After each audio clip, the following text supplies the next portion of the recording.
Here 9 months, but you forgot that it's been exactly 1 year.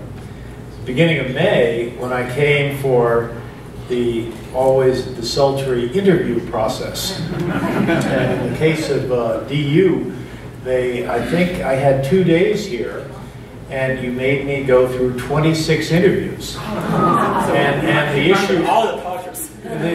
It was torture indeed. Of course. The worst part of the waterboarding exercise was meeting the faculty. And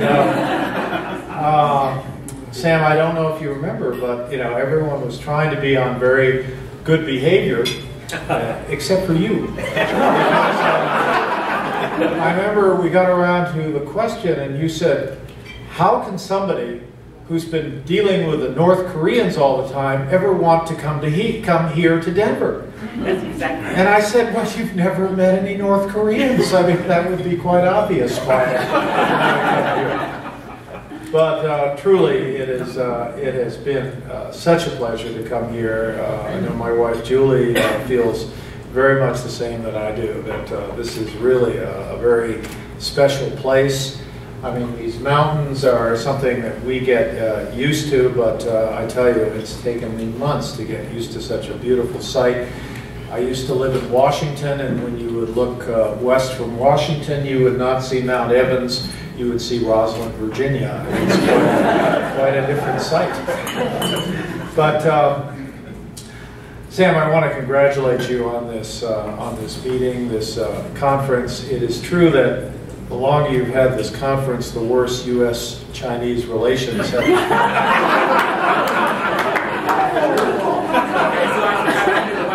I'm not as optimistic as you that these discussions have been so fruitful, actually.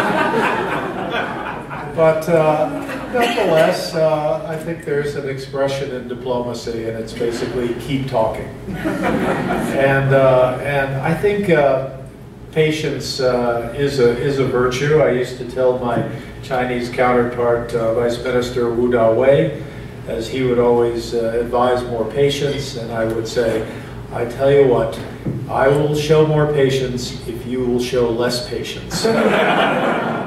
Because indeed, Wu Dawei and I were dealing with one of the most difficult and yet one of the most obvious problems, and that is dealing with North Korea and its aspirations for nuclear weapons.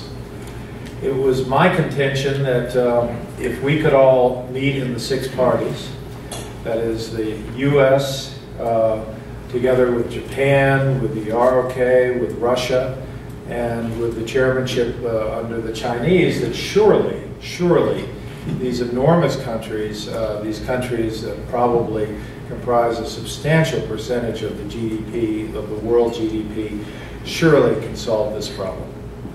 And yet, I think 4 years later, we went from something like the spring of 2005 to the fall of 2008. We could see that, in fact, the North Koreans, at the end of the day, were not interested.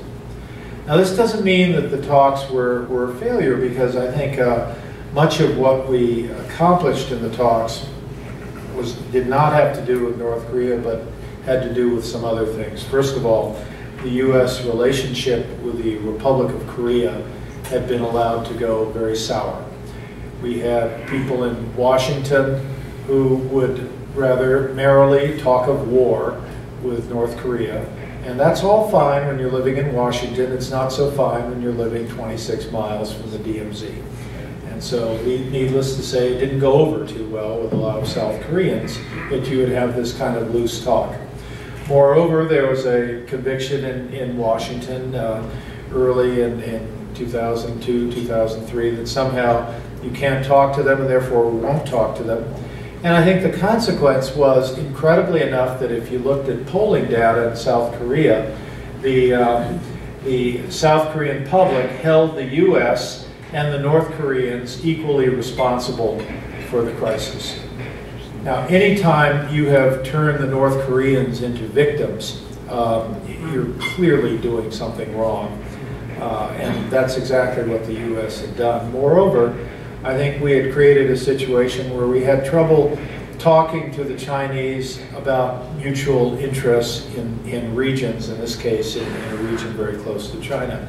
So I think the decision by President Bush, and believe me, it was made by President Bush, to go ahead and test the proposition of whether these talks could work was a very good decision, because first of all, those gaps between South Korea and the U.S. closed very quickly over the months, such that by 2007, when the South Koreans had their election, unlike in previous elections when very leftist governments, rather with great ambiguity about the U.S. relationships, that was not the outcome. Instead, the U.S. was not a factor in the South Korean elections in 2007, and indeed the government that was elected was one that really wanted to do business with the U.S. So I think from the point of view of our relationship with South Korea, engaging in these talks was very important.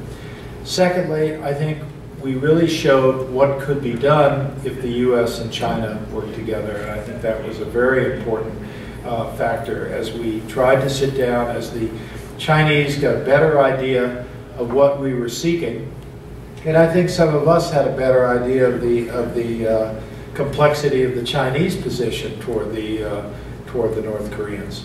We had some very honest discussions. At one point, I remember we had a long day of discussions with the North Koreans, and we hadn't gotten anywhere. And I said to Wu Da-wei, my counterpart, I said, you know, if you go through anywhere in South Korea, you will see monuments to all the foreign troops who were there under the UN mandate. You'll see monuments to the American forces, American soldiers who were killed, to other UN forces, including Turkish or Greek, or all kinds of different forces that came there and sacrificed. And I continued with Wu Da-wei, I said, but I understand if you go to North Korea, it is very difficult to find any sign of any that anyone else besides the North Koreans made any sacrifice during the Korean War. And so I asked Wu Da-wei, I said, I understand why they hate us.